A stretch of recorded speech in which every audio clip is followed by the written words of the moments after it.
started. All right.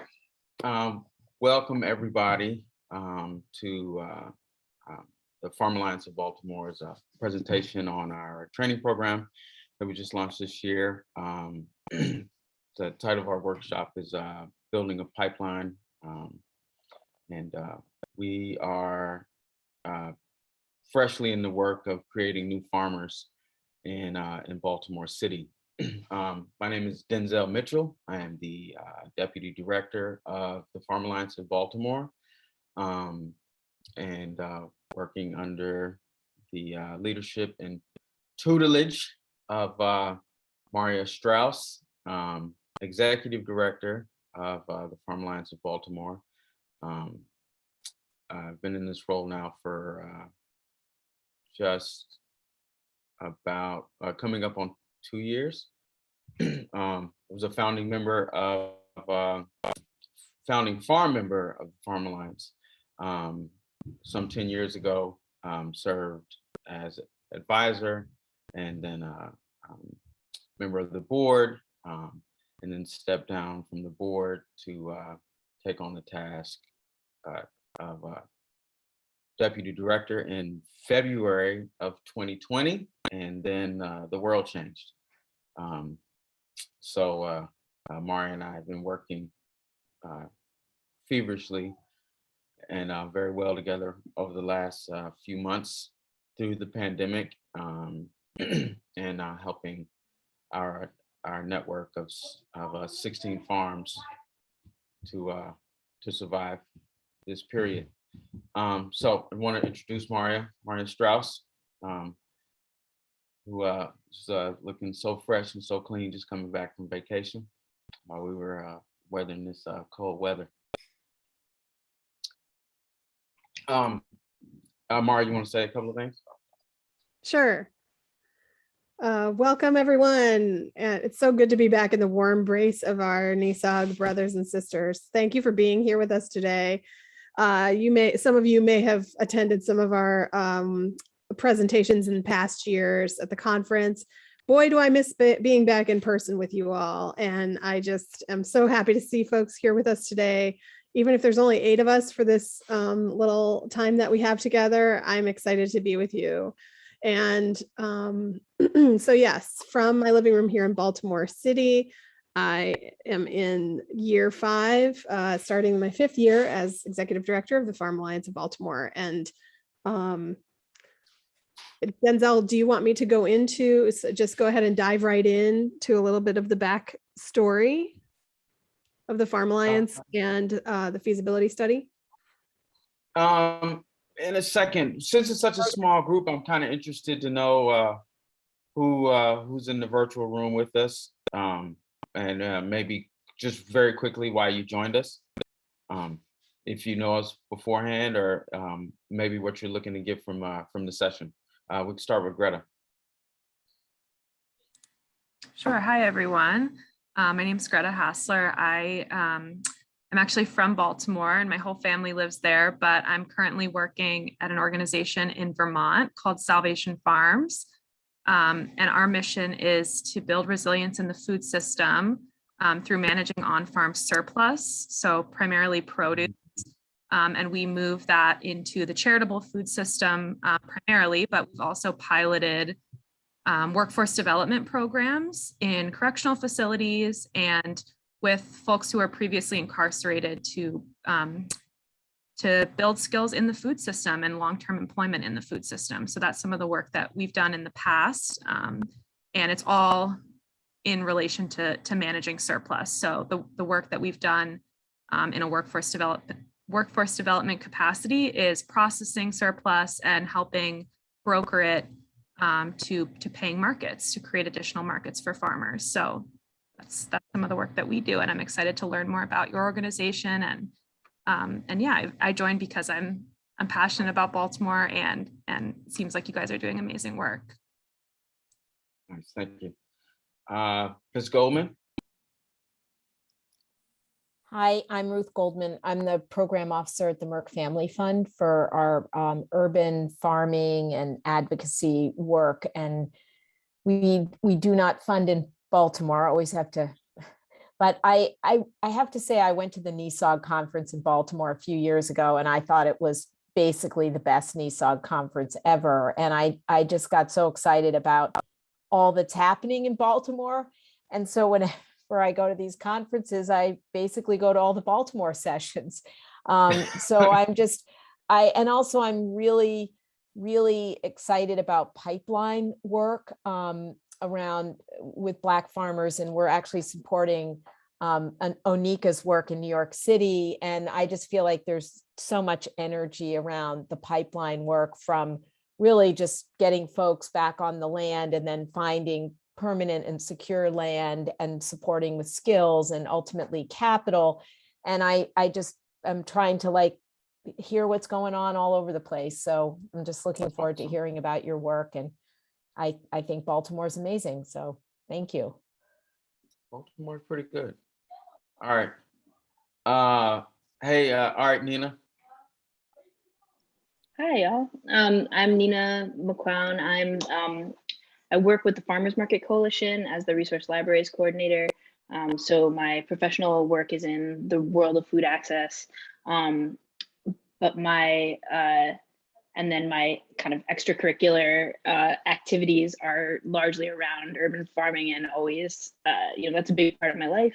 I worked in urban farming in Washington, D.C. for many, many years, until just a few months ago, we moved up to Baltimore. And since arriving here, I've been blown away by what I did not really know before coming here. It was such a rich and like really just a really cool and complex and rich system of farmers and producers and people making the connections and making it happen here. So I'm really excited to learn more and to meet you all, and wanting to connect with other people who are interested in food and community food coalition in Baltimore. Great, thank you. Ms. Hickey? Hello, hi. I'm Shannon. I use she, her pronouns. I am from Harford County. I moved up to Rhode Island, where I currently am, for college, and I've stayed here for a couple extra years as well. And the organization that I work with is Hope's Harvest Rhode Island. And we work with purchasing surplus from farmers, or going out and gleaning that extra surplus at the farms and then donating it and distributing it to food pantries and the food bank in the state. And it's great to, yes, go gleaning. It's great to see the production of this organization through Rhode Island. And that's kind of sparked me to think about, obviously Rhode Island's a small state, so it's super easy to be able to do a statewide program like this. And brings me back to my roots in Maryland, just thinking about that, how it could be, put forth there. So yeah, just wanted to learn more about what you guys are doing in Baltimore. So yeah, awesome. Excited to be here. Awesome. Thank you so much. Caitlin? Hi, I'm Caitlin Miziazik, and I'm worked at the Johns Hopkins Center for Livable Future. So we're in Baltimore. We're an academic research center in the School of Public Health, looking at the connection of food systems, public health, environmental health. A number of my colleagues work on urban ag and have, I think, worked with the Farm Alliance on a number of projects. And I'm just really excited to hear kind of where you guys are at and new projects that you're working on. Yeah, excited to be here. Thanks a lot. Amy, if you don't mind sharing just real quick why you joined us and what you hope to gain from this conversation. All right, my name is Amy. I'm a student studying sustainable urban agriculture right now. I actually live in Illinois, but I found out about this conference through a Chicago-based program. I am just interested in more of community-focused farm work, and they don't really focus on that in my program. So I thought it'd be fun to learn about that here. So I don't really know that much, but I'm excited to learn. Awesome. Awesome. Yes, Maria, she definitely has the best background. She moved to Baltimore. Okay, Maria, you can take it away. Uh-oh, what happened? I'm here. It's fine. I heard you. Oh, okay. Thank you. Yeah, well, let's dive in. So you all are here to hear about our program for growing new farmers. And the way this was germinated as an idea was in 2018. So just to back up for a moment, the Farm Alliance of Baltimore is a grassroots member organization that was composed of a handful of farmers, urban farmers, who got together in 2011, that making this our 10-year anniversary year, to begin to market their products together instead of in competition with one another, and in solidarity instead of competition, to purchase, do group purchasing of some of the tools and other overhead costs for running their farms, so that those burdens could be shared instead of replicated across every farm. And the spirit of that spirit of cooperative economics and mutual aid has been the through line for this organization since the very beginning, and continues to this day, even though the organization has grown to over 25 members. We have three membership tiers now. Of some folks are considered farms, some are considered community gardens, and then we have an individual membership as well for the Farm Alliance. I've been here for, as I said, over 4 years now, and we are just putting pedal to the metal with writing grants, soliciting individual donations, charging membership dues, funding this work in whatever way we can, flying the plane as we build it, as Denzel likes to say. So we provide many services to our members, but the primary one we provide that I'm going to be talking about today is convening. We play a convening role to provide, and we're very intentional about trying to provide a home for all urban agriculture practitioners in the city of Baltimore. And so we're intentional about that because that was the intent of the founders. And I think Denzel can sort of concur with that, or back me up on that, because I think that that is what we lift up and honor the unique flavor that each farm brings to the table. We do not try to take over the farms, tell them how to run their businesses, or otherwise violate their sovereignty and their independence. We are more of a United Nations kind of situation. So we provide monthly meetings, and then we also do, workshops, hands-on field days if folks feel like they want to learn a skill, crop mobs or harvesting group sessions if folks feel like they need help on their farm and everybody else wants to show up for them. There's a lot of that goes on in the Farm Alliance. So that is the backdrop to, in 2018, the staff and members of the Farm Alliance came together and wrote a strategic plan. So the strategic planning process happened over a period of almost a year. I want to say 10 months maybe. And in that process, we identified as a top priority for the organization in the next 3 to 5 years was to be able to grow some new farmers, get some new talent of folks working in the soil in the city, and be able to train them. This is because those of you familiar with the region may know that there are actually farmer training programs in existence throughout the Delmarva area or the Chesapeake Bay region. And throughout the mid-Atlantic, but none of them targeted Baltimore City. We had sort of little bits and pieces of work, training work going on in Baltimore City, but there was nothing that was comprehensive. And so the farmers identified that, if we didn't grow some new farmers, that very soon we would cease to have urban farms operating in the city. And so that, combined with the idea of getting folks more tenure on their land, which is something I would love for us to talk about, but I'm not sure we'll have time to talk about it today. It's probably something you need to go to the Black Yield Institute session on tomorrow, which is the idea of land sovereignty. So the idea of growing new farmers fell to us as staff. And when Denzel came on board as deputy director of the Farm Alliance, that was the first opportunity that we had to begin to consider how we might build such a program. I was busy before he came on board trying to design the concept for, or at least begin to lay the groundwork for building such a program. And so what I was able to do was to get a grant from the Kaiser Permanente Community Foundation to write a feasibility study that looked at how and what assets are available in the city throughout the city and the region to underpin a real comprehensive farmer training program.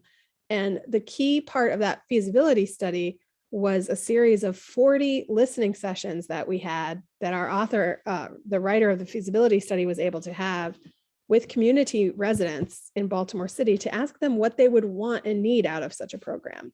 And then he also conducted 17 interviews with farmers to find out what they would want and need out of such a program, should they be asked to teach. And so it was the first time, I think, that this had ever been done to kind of like, I mean, it was just sort of felt like common sense that if you want to know how to build a program that will serve a particular community, you should just ask that community what they want. But apparently this is not always done. So we are really pleased to have the feasibility study that was completed in 2019 and the beginning of 2020, just as Denzel was coming on board as the deputy director of the Farm Alliance. So then, oh, go ahead.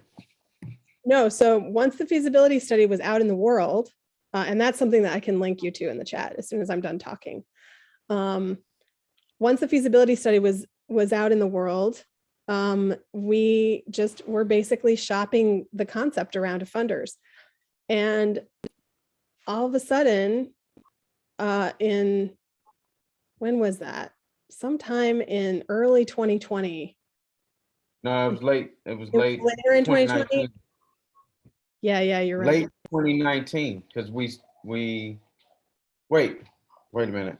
No, it was late 2020. You're right, late 2020. Yeah, Denzel had a brainwave and was like, why don't we just ask Sarah?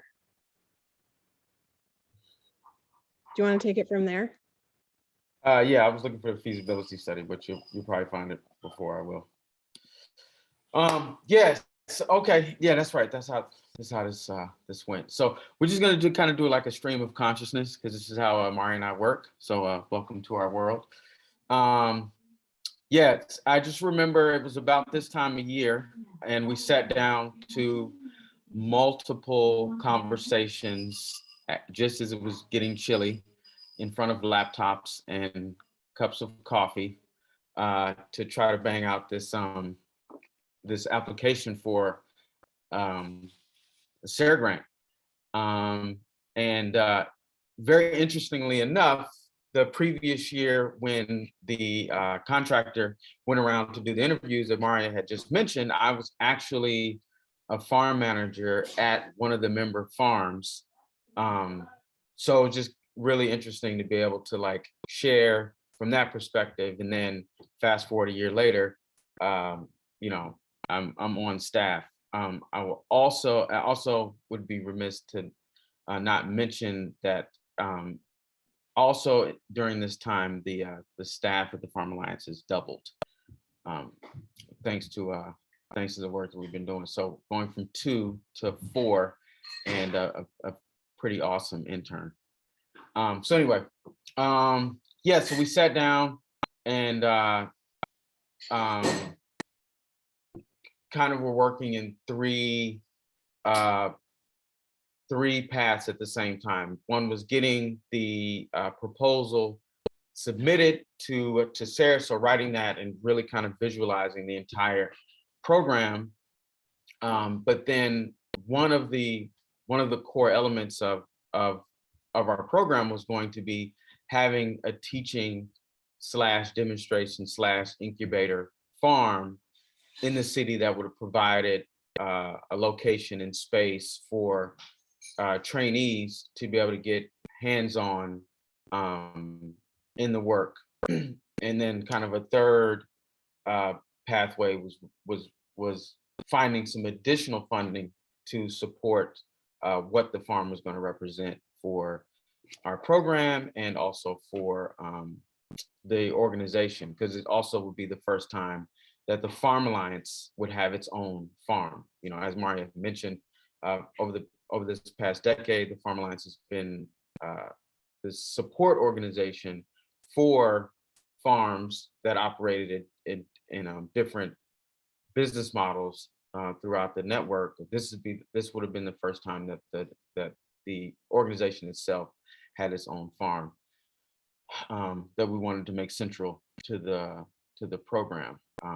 And so yeah, so just as I came on, we kind of spent the first 8 months really kind of fleshing it out, and then late 2020 we received word from SARE that we've been approved for our training program, and for funded for 2 years to the tune of a quarter million dollars, which is still very difficult to say.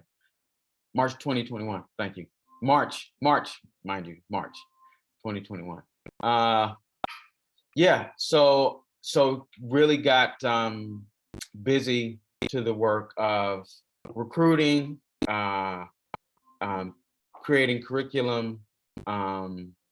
At the same time, we were securing land tenure and control for this farm that didn't exist yet, but then also, you know, kind of figuring out what the rest of the program is going to look like. And so by May of 2021, we had recruited our 10 trainees, and we're starting our classwork in June. Right, 43. Thank you. 43 applications for 10 spots, and so it was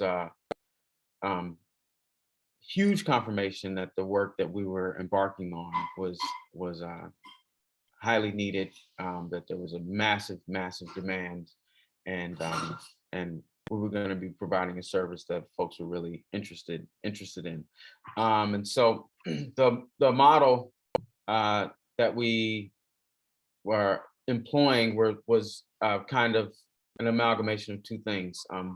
I am a graduate of Future Harvest Beginning Farmer Training Program. I actually graduated in the second class, and it was a quite pivotal program for myself. It got me on my farming journey. And so we used some elements of that, but then also some elements of some of the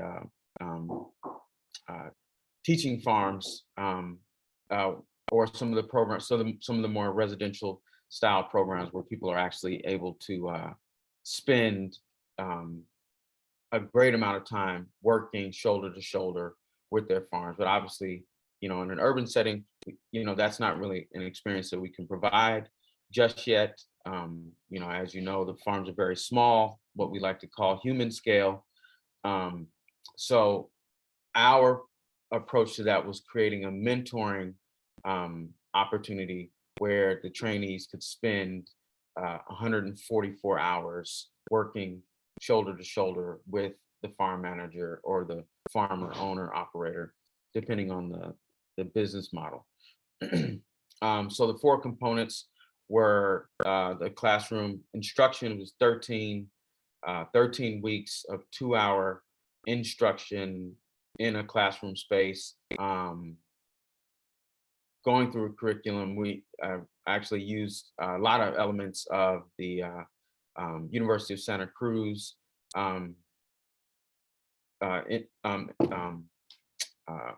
Farmer Education Institute curriculum, and then we kind of centered around 4 core texts. The first one and probably the most impactful, according to the trainees, is Liam Penniman's book, Farming While Black, The Market Gardener by Fortier, Richard Wiswall's The Organic Farmer's Business Handbook, and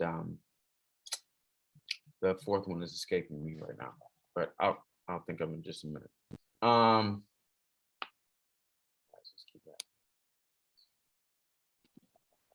So we ran through those texts, and 13 weeks of class, which in itself was kind of a challenge in the midst of the pandemic. Most of the classes were via Zoom. As the vaccine was rolled out, and we were able to have some classes in person, but we just kind of rolled with the punches.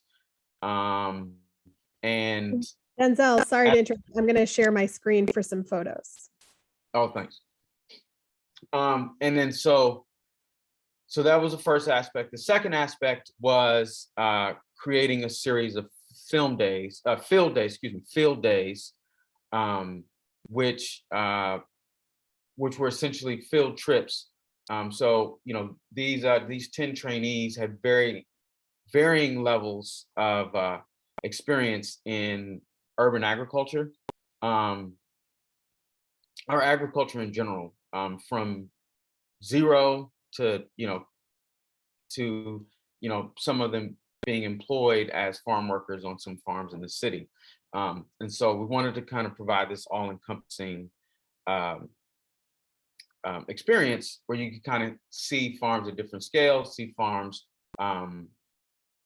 different styles of production, and then very personally and specifically get to meet with some established farmers who are actually doing the work in their farm. So we ended up having we wanted originally to have 6 field days. We actually ended up having 8, and they ranged from community composting to beekeeping to flower farming, scaling up from being an urban farmer to kind of this peri-urban, rural, it's about 12 acres. The trainees went and looked at a well-established urban farm in Washington, D.C. Shout out to Gail Taylor at 3 Part Harmony. We did an intensive irrigation workshop at one of the farms in the network, and then we had a crop planting workshop that kind of piggybacked on some of the work that we had done in the classroom. So the field days were wildly popular. We kind of opened the field days up to the rest of the membership and even to rest of the folks in the network, in the wider network. And so we had some overlap, and it was just a great opportunity to network and folks to convene and really just kind of meet more farmers who are doing, what you're doing. And so those series of field days spanned from June until October. And in some ways, the garlic planting that's being shown in the picture now was also kind of a field day. So I'll circle back to that in just a moment. The third aspect was a mentoring aspect, where each of the 10 trainees were to be paired with 5 of our more experienced elder statesmen and stateswomen farmers in our network, and really kind of pass that knowledge along and really deepen the network here of urban agriculture in the city. And then as I mentioned, the fourth was the trainees working on and building the Farm Alliance's farm down at West Bay. And so while all of that was happening, we're also in negotiation with Baltimore City, the Rec and Parks and Baltimore City's Office of Sustainability within the Department of Planning, which kind of does the work around the policy work around urban agriculture in the city.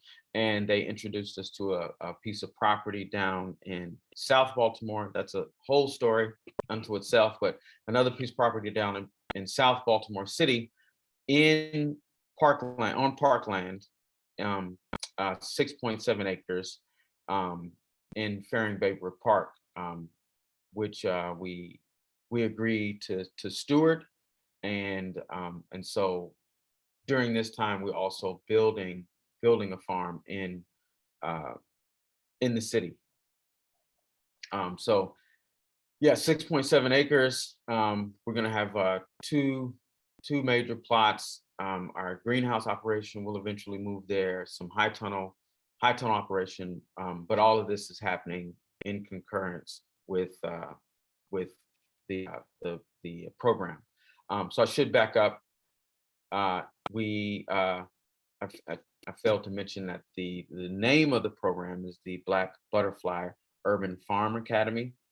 The Black Butterfly is a head nod and homage and a lifting up of the work of Dr. Lawrence Brown, who's a sociologist who was formerly doing some work on redlining and gentrification and institutional racism here in Baltimore City, and developed the concept of the Black Butterfly and the white L.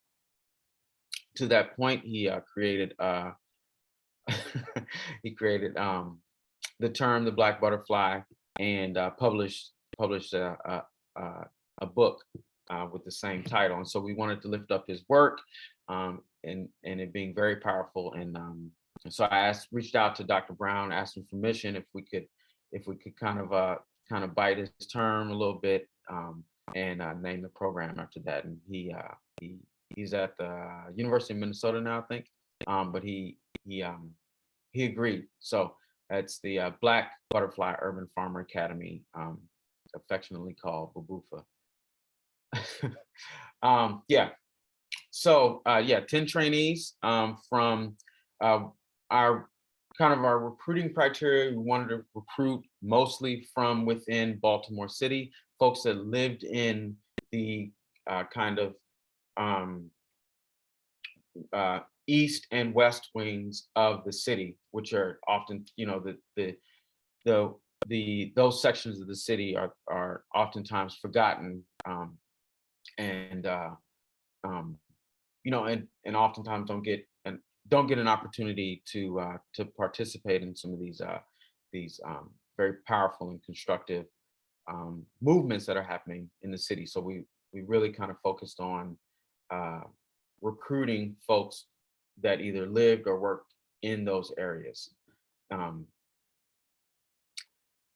Let's see. So we got 10 trainees out of 43 applicants, and worked through the 13 weeks of classes, and moved into working on the farm. And so because the farm, so one element of the program, and really one element of the funding that we received from SARE, was to produce culturally relevant or quote unquote ethnic crops for the Baltimore City market, or the Baltimore City food shed, which as we know is majority Black. We wanted to produce food that folks would really kind of latch on to, but at the same time kind of keep their production very simple, because there's a lot to manage. So we settled on the historic and famed fish pepper, among a few other crops. But because our farm wasn't established yet, we didn't really have all the space. We didn't have all the space that we needed to be able to do our full production model. So we kind of scaled that back. Worked with one of our member farms who had some extra space. Real Food Farm had some extra space in their Perlman site, which they allowed us to use to produce about 700 fish pepper plants that, we kind of use as the basis for the trainees to kind of see the entire process of production from seed to harvest. And so this was in simultaneous to us building a farm down in South Baltimore, and at the same time working with the community and kind of bringing in the neighborhoods and residents who were kind of giving us the side eye about us solarizing this pristine section of the park. So it was a lot. It was a lot. I've learned in immense amount. So in that process, we hired a production assistant to kind of help with the farming aspect, and at the same time did some fundraising to bring in some funds for the production, smaller scale production at Perlman Place on the peppers, and at the same time develop this much larger site that we intend to eventually call our farm home, as things progress. And then at the same time, kind of plugging trainees into the network and connecting them directly with some of our more talented and experienced farmers in a mentor-mentee relationship. And so Maisha Taylor is a farm manager at Cherry Hill Urban Community Garden.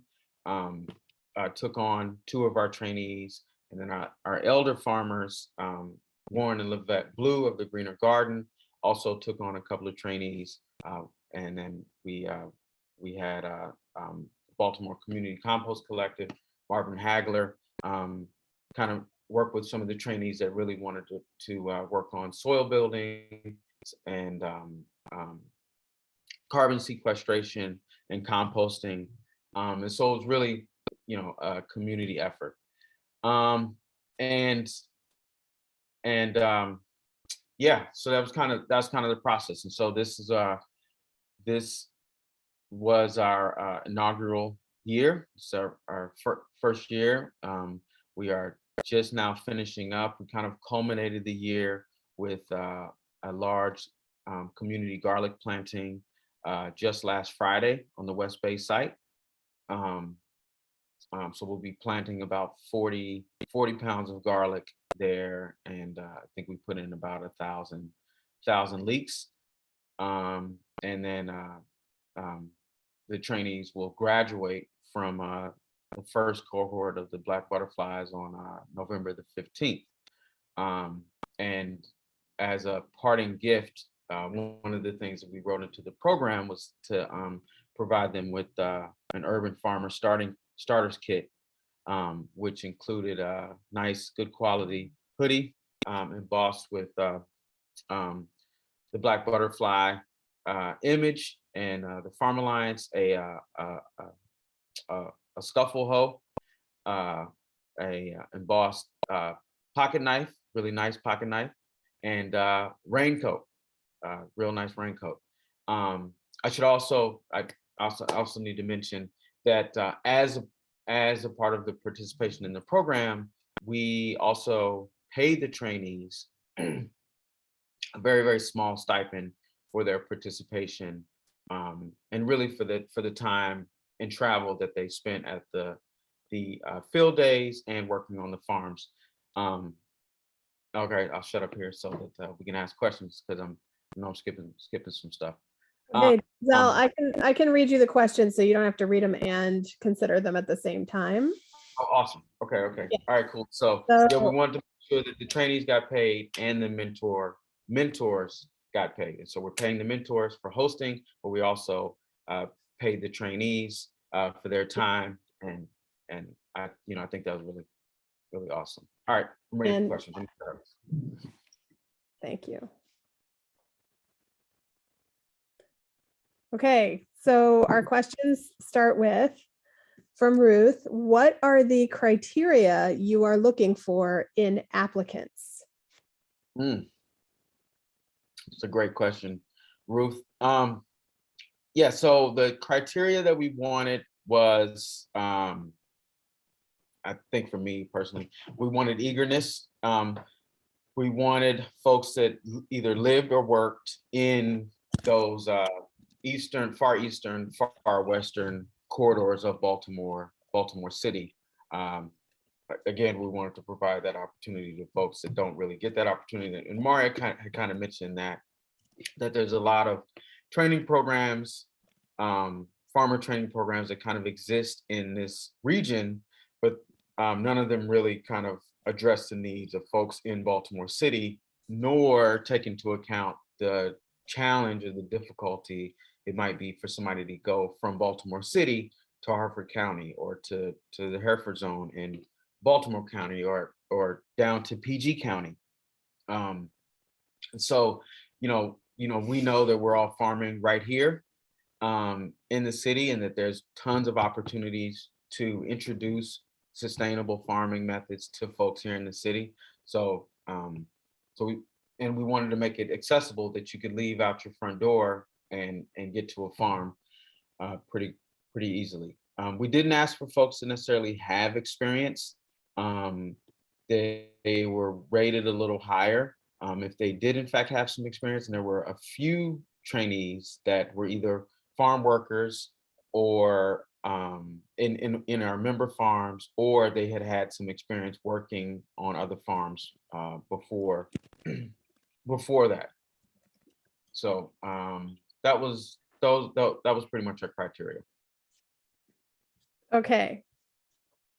Next question. Would love to hear, this one's from Nina, would love to hear more about community reactions to the farm building and how you have worked with them. Oh boy. That's a long answer, Nina, but I'll quickly say that we had mixed reactions to the idea of building a farm in long untouched parkland. Maria and I both spent a considerable amount of time in the community organization meetings, neighborhood association meetings, the Friends of the Park meetings, and really just wanted to be, resource, resource and really a good neighbor.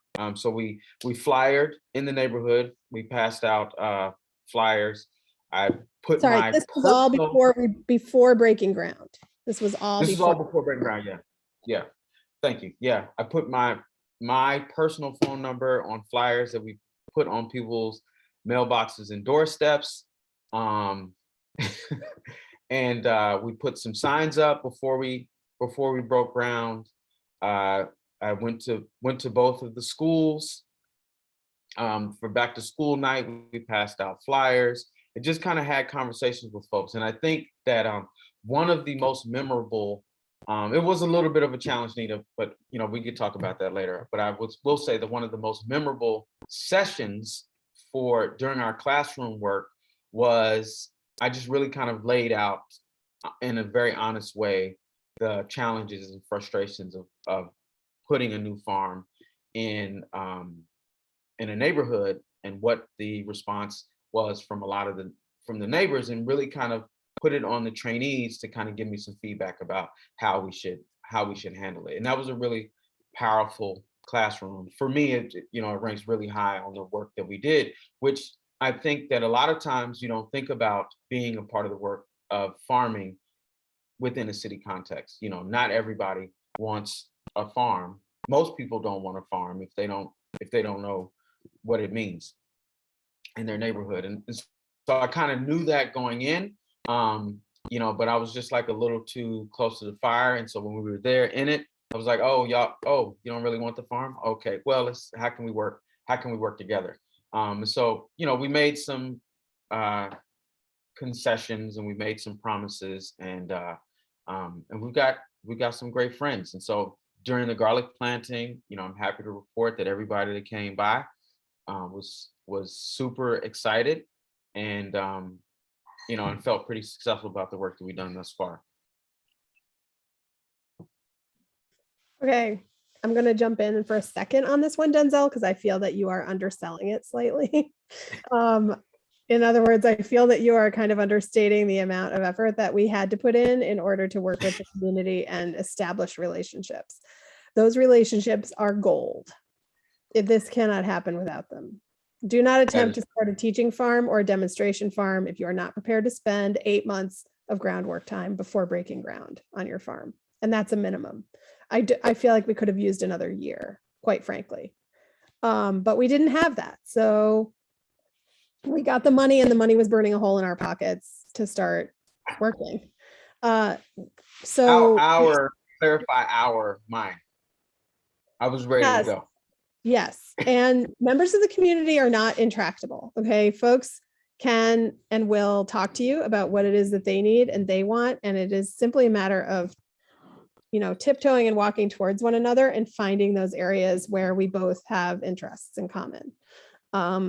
So it is really important, first and foremost, that, you not assume the motivations of community members and residents, and just listen with open heart and mind to what they have to say. Denzel was amazing in this regard. Both of us worked together on this. We also had a board member, our board chair, who stepped up and came out to physical meetings with neighbors on the property where we were visioning the farm. And that was really important. Folks were pretty warm and receptive when we did that. I think the responses simply had a range. So it was really important that we actually took in and did what we said we were going to do for community residents. So we took in the feedback that they wanted some signs that were translated into Spanish. Yes. So we produced lawn signs in English and Spanish. One side English, flip side Spanish. And those are the lawn signs that announce what the farm is to everybody. And they're spread all the way, yeah, the whole length of the farm. Yeah. We received a piece of feedback from some neighbors directly adjacent to the farm that they were concerned about the invasives and undergrowth under some of the trees were becoming hotspots for criminal activity and endangering themselves and putting their kids at risk. So we spent $6,100 of our own grant money, not the SARE grant, but private philanthropy money, to clear those dead trees and invasives. And that was a home run. Absolute home run, because it was something folks wanted and could not get the city to do. So we'll never see that money again, but we have the golden ticket, which is that members of the community are forever grateful for that. So there are just things that one more clutch of trees to get rid of, but yeah, that was huge. I forgot about that. Yeah. So anyway, it's a longer story than that, but those are some really important steps. Denzel, I have a little news, which is that Aria has joined the chat. Aria is so excited. I just privately chatted her. This is one of us stars of our little situation here. So we'll give her an opportunity to talk. Great. Okay, a couple more questions. Yeah, this was really a movie. Honestly, really was, and I can't remember everything. I should have kept a diary. Yeah, you should keep a diary. It's not too late, man. Yeah. Question from Onika. When considering your new farm, were any members concerned about saturation or competition in markets or other funding? Great question. Thank you, Onika. Need you kind of people in my life to help me organize my thoughts. Yes. So when considering the new farm, I think one of the values of my presence in this organization is that I was once a member, and I was here from the very beginning. And Maria has stated multiple times how important it is to have farmers on staff, and I am, in fact, a recovering farmer. as farmers in our organization, one of the core programs of this organization is our collective marketing at the second largest farmers market in Baltimore City. It's long running now, almost 30 years. We have a stand at that market that is essentially operated by the Farm Alliance of Baltimore, but it's owned by our member farms, and so it provides an opportunity, a marketing opportunity for farmers that wouldn't necessarily have that opportunity. You can go to a really robust market that gets a ton of traffic, and people are actually spending money at that market.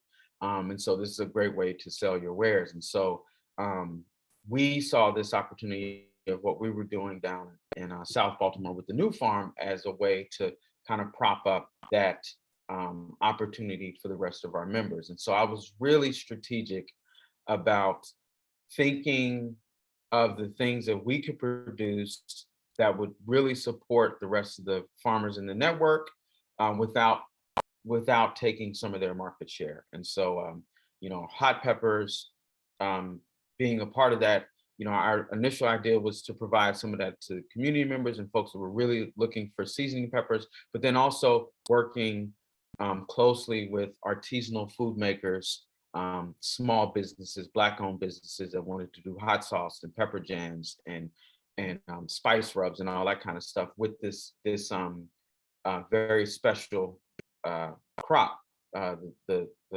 fish pepper, which has a long storied history. We can't get into it right now, but if you guys are interested, you should look into it. So that was one thing, but then this farm would provide us enough space to kind of do storage crops and bulk crops that the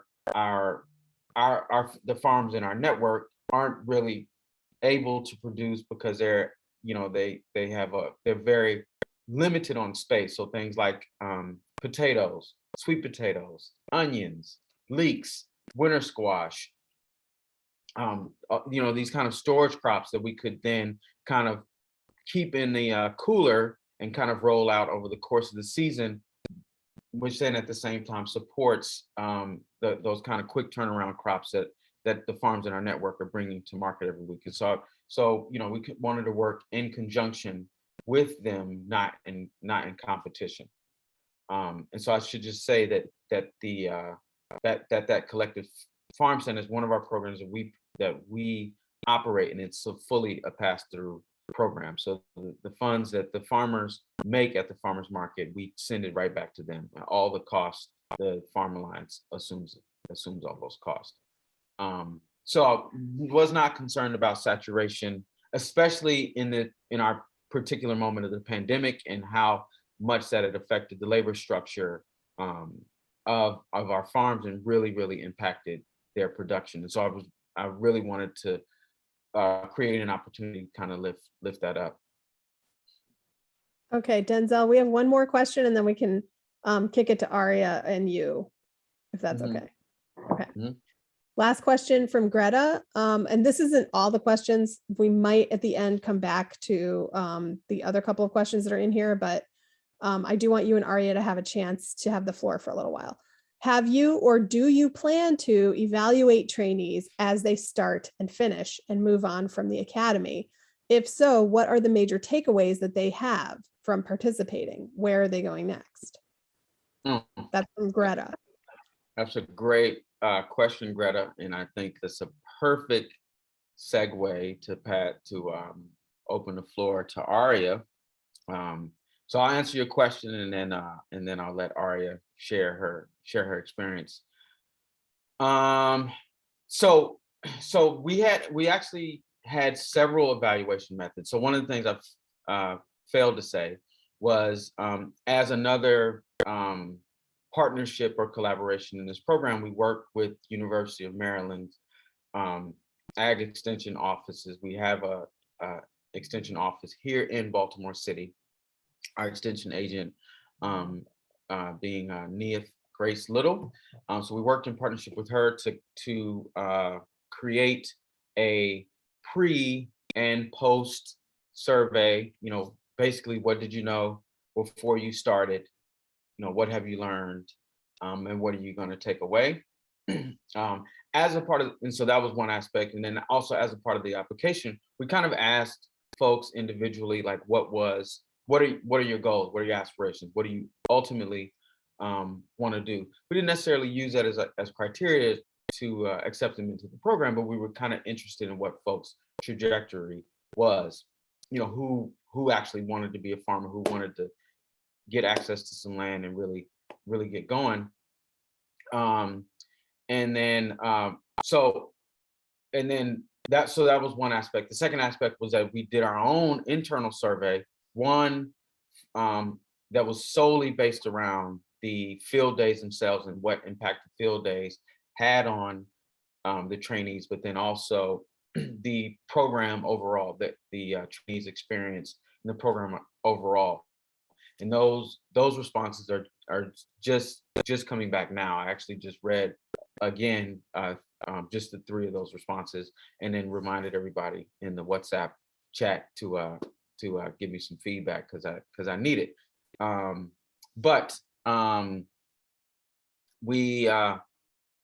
So this is a great opportunity for Aria to kind of talk about her experience. Aria is one of our graduating trainees, and she dove in pretty deeply. You was already employed as a AmeriCorps FISTA at one of our member farms at Real Food Farm, but was at every training day, was at all the field days, oftentimes brought her parents, which was amazing. Mom came to class a couple of times.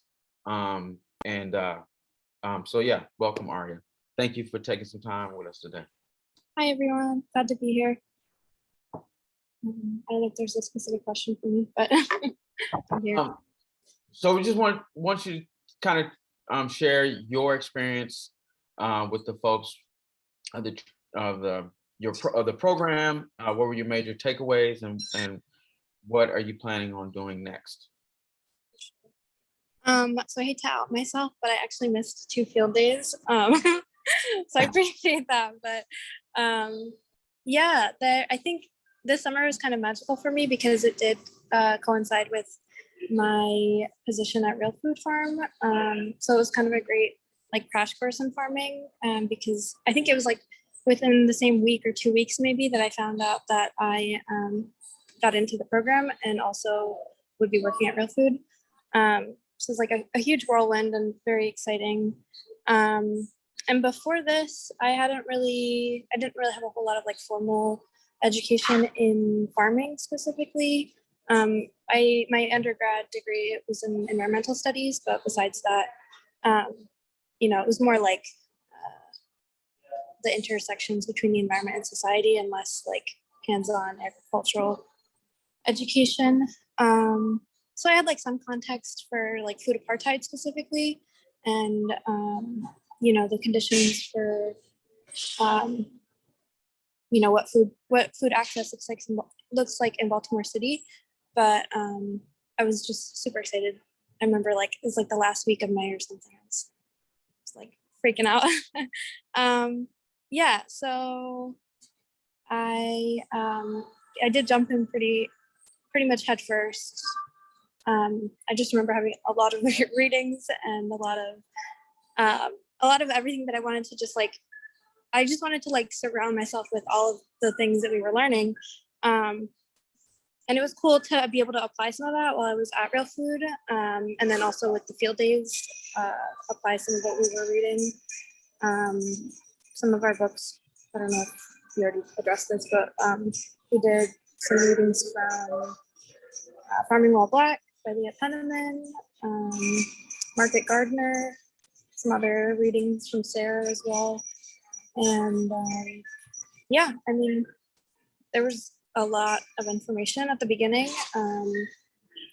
And it was cool also just to be able to be in community with people who wanted to learn, and then also be in community with farmers.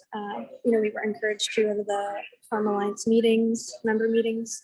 And yeah, I think once you start learning about these things, you kind of realize how much more there is to learn and how like you're never really gonna like grasp all of it.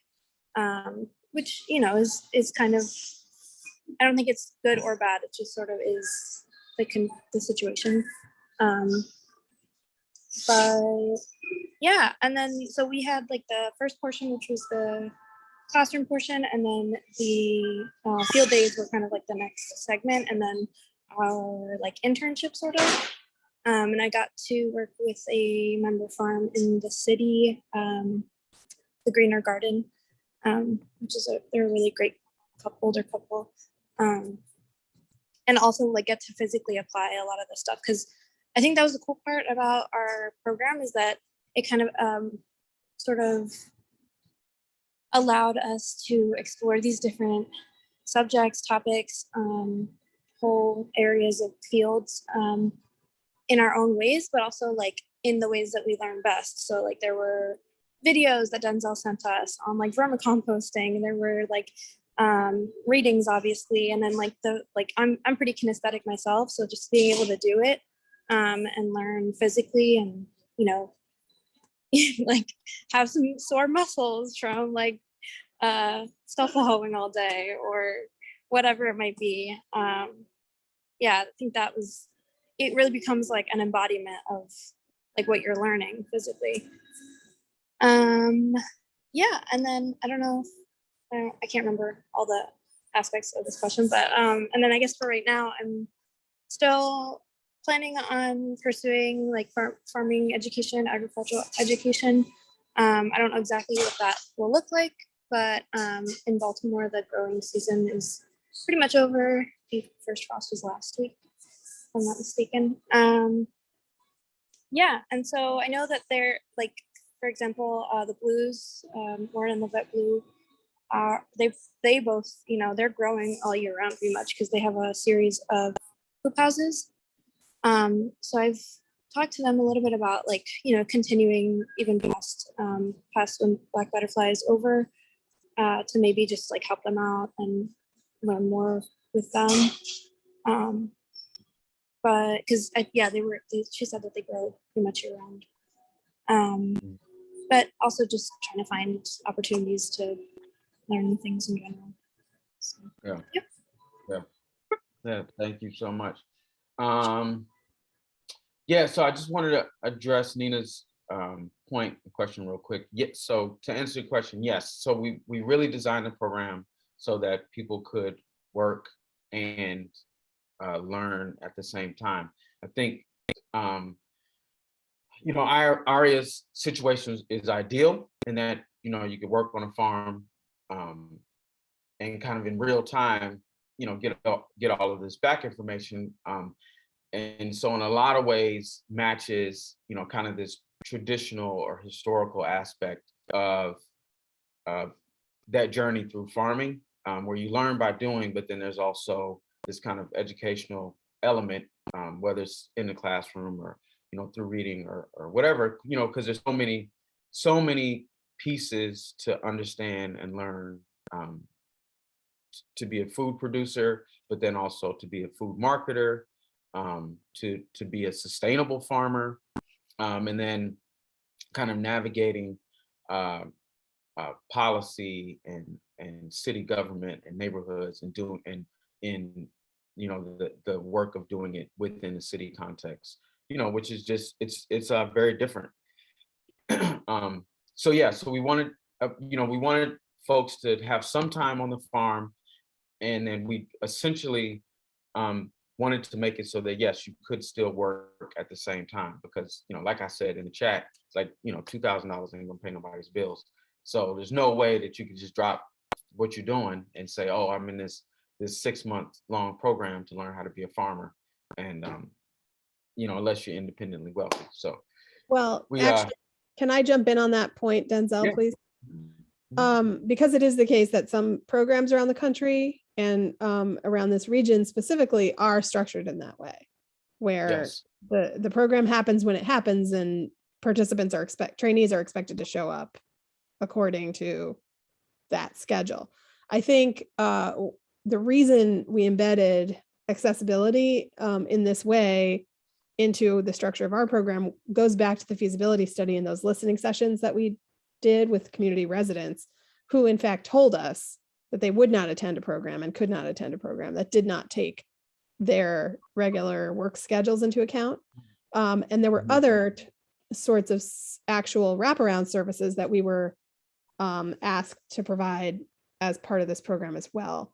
And that were actually things we were not necessarily able to always build into our grant. So in many ways, while the SARE grant, research and education grant, feels very large and very comprehensive, we had to cut some serious elements from it because we had to recognize that we couldn't be all things for all prospective participants, and that the way we structure this will in fact mean that there are some residents who will not be able to access our program. So we just have to live with that. One thing we were able to build in was transportation services. So, you know, even though our first cohort did not need it, there is money in the second cohort to provide transportation for folks. Yeah. Thank you. That is. But if somebody gives us a grant to provide childcare, that would be amazing. Yeah, we definitely had some babies in class a couple of times, which is cool. I'm good with that. I got 5 babies of my own, so it's all good. But yes, childcare, you know, childcare would be awesome. Well, I don't want to hold Aria too much longer. If guys have a question for the great Aria, please feel free to ask it. I know she's at work. You know, it's very gracious to take time from work to pop in and share about her experience with the program. You want to tell a quick story, Aria? What's your most memorable moment this year? I heard you talking about that class where we dissected our community. I don't want to say issues, but yeah, like our struggles with the community. And that class was definitely memorable just because I feel like because of our time crunch, because like we were really only meeting like once a week for our in-person classes, you know, we were pretty much focusing on the subjects of our readings and, you know, any other questions and stuff. But that class, we were just like, no, we need to address this, and we're gonna figure out what to do. Yeah, I mean, I don't know. I personally, because I'm just a nerd, I loved the in-person classes because I feel like my brain was able to like absorb the information that I was reading in the past week. And also like we could talk about it, and you know, in certain cases we could like apply it to a real life scenario. But I don't know. There's so many stories. Yeah. Yeah. Yeah,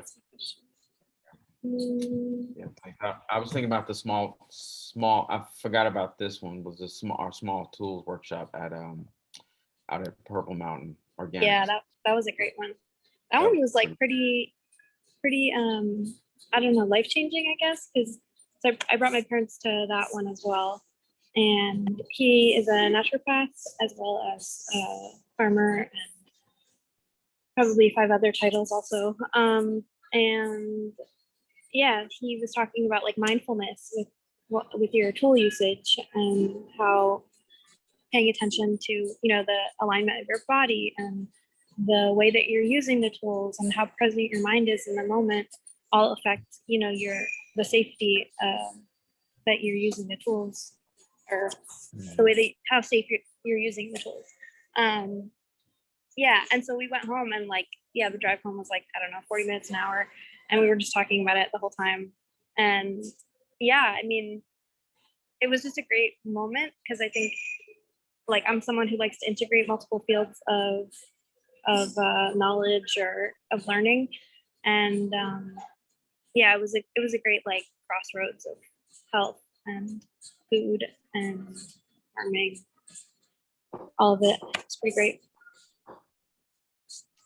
Yeah, absolutely. Thank you. Mm-hmm. Anybody else have any other questions for Arya?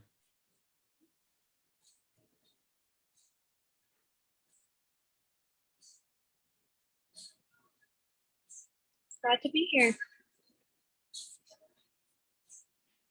So, I'll start heading out then. Y'all All have a right. good rest of the conference. Thank you, Arya. Appreciate Sure you. Sorry. thing. Sure thing.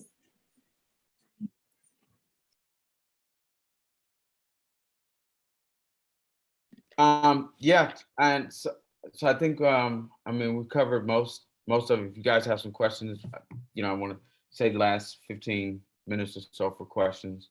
Yes, definitely congrats to Arya and the other trainees. But yeah, I want to open it up for questions.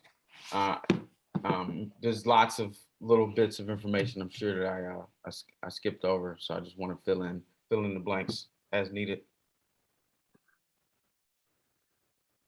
Denzel, I have a question for you. Do you think had you known how massively challenging this would be to set up, that you would have dove into it in your first year on the job? I probably wouldn't have dove in my first year. I think we spent a lot of time talking about how massive this was going to be, and it's like building a farm is one thing. Well, starting a new job, number one, a new job that previously didn't exist, and then getting said job, and then getting smacked with a global pandemic is still a little head spinning. So that was the first thing. So I didn't even really feel like I was ready for my job yet. And then we were like, oh, we're gonna build a new farm, and I was like, oh, great, fantastic, that's really what I want to do. And then we're like, and we're gonna create this training program all at the same time. So yeah, it was I'm still kind of spinning. And then this summer for me, just like family wise, was challenging anyways. So I probably would have waited, but I think we did it. You and the rest of the staff were incredibly encouraging and supportive. And I know for a fact that I could not have done it without you all. But in short, my answer would be no. I wouldn't have done it the first year. I would have waited a little bit. I would have waited to raise a little bit more money so that we could have rolled out the farm fully. It's like there's never an opportunity as a farmer where you just get like a pot of money. And they're like, yeah, you just do what you want. Just here's the money for you to build a farm. It's like my first 2 farming experiences weren't like that. You just kind of scraped funds together to kind of do your thing.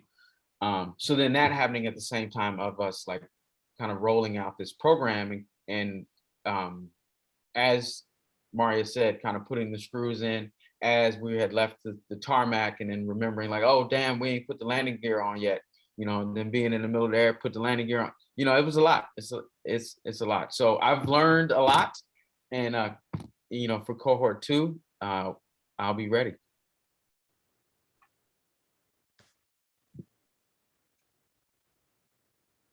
Yeah. Onika, I really love your comment in the chat there. It's about shifts in timeline. I agree. It's also about just, and I will say that the folks at Northeast SARE have been phenomenal. Like they've been really, really flexible with us.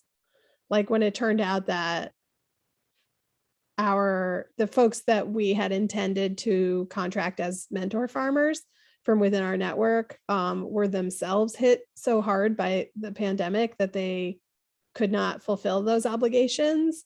They gave us the freedom to shift around and create a staff position instead. So I just think yes, we need more of that kind of flexibility, but it's also the case that that I think just having experienced farmers such as Denzel that are able to stand up a program like this and start it so that it's not just like a nonprofit education person with only that background is key. So like somebody with area expertise is just really key. Subject area expertise in this is just really, really priceless, having Denzel on board to do this. And so I don't know if we could have, I mean, honestly, you know, I have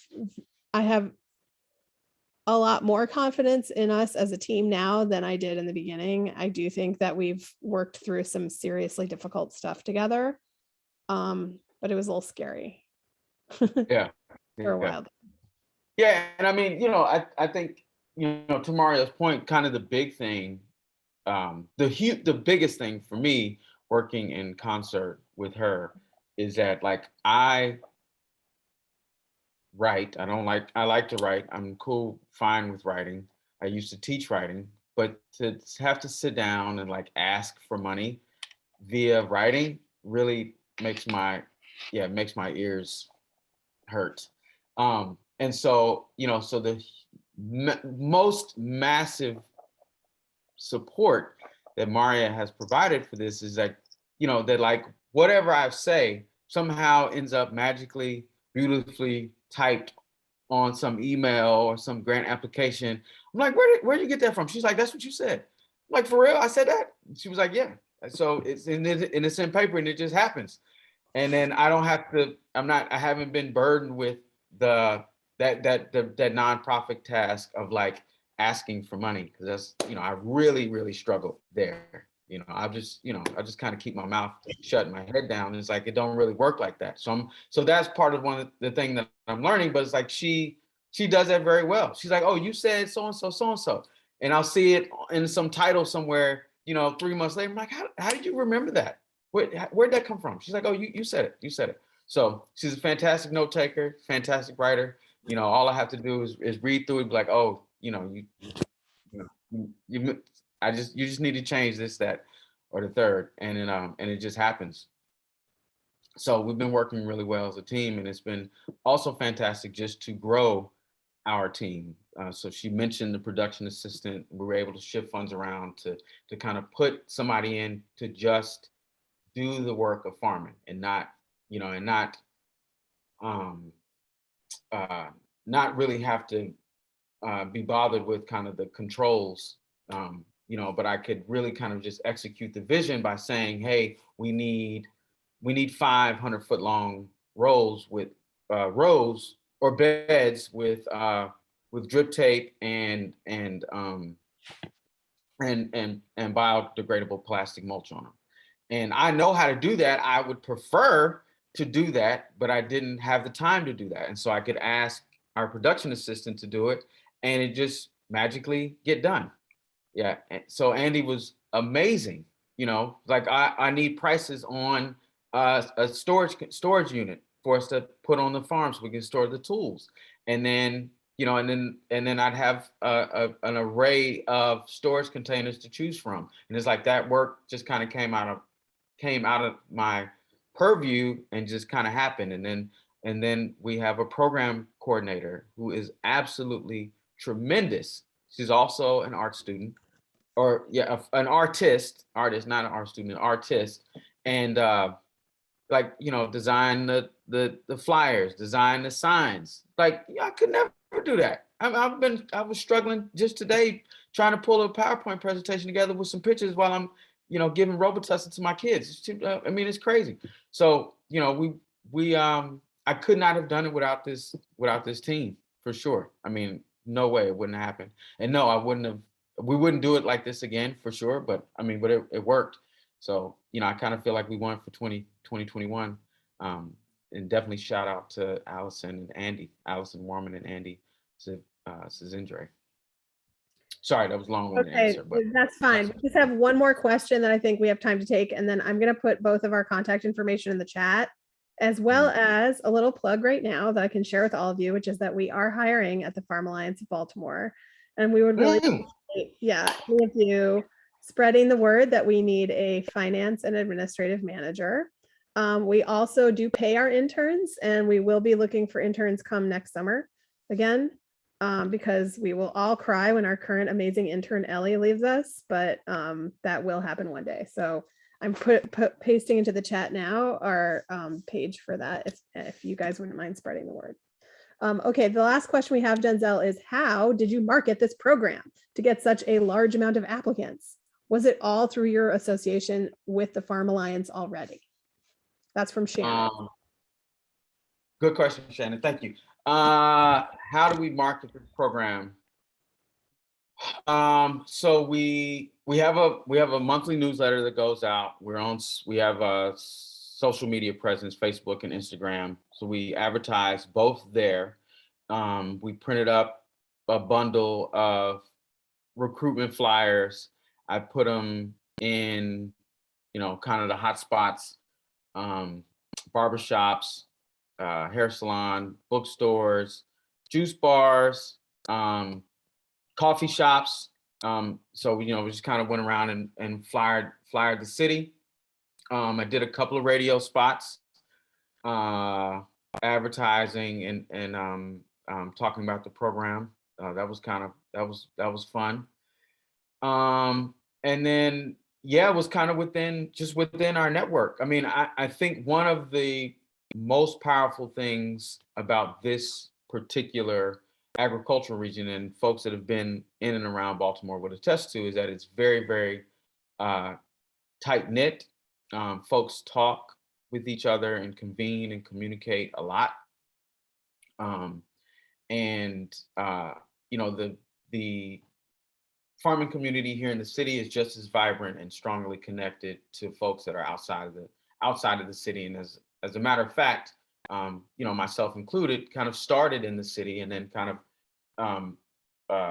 expanded out to the county onto larger space. And so folks are really connected. And so, we just kind of put the word out and it spread like wildfire. And so, I can't, honestly, I was shocked. We were shocked at 43 applications, and then only having 10 slots. It was tough to have to narrow it down to just so few people. So that was really encouraging to know that this was something that folks really, really, really wanted.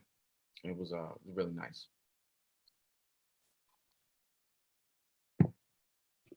Yeah, so that's it. I think we're at time. I appreciate everybody's time and attention. I appreciate your questions and patience. We are the Farm Alliance of Baltimore. I'm just finishing up our first year of the Black Butterfly Urban Farmer Academy here in Baltimore City. And feel free to go to our Instagram or website and to stay connected with us and check on our progress. And we appreciate your encouragement and prayers and support. Thank you. Thank you, everybody.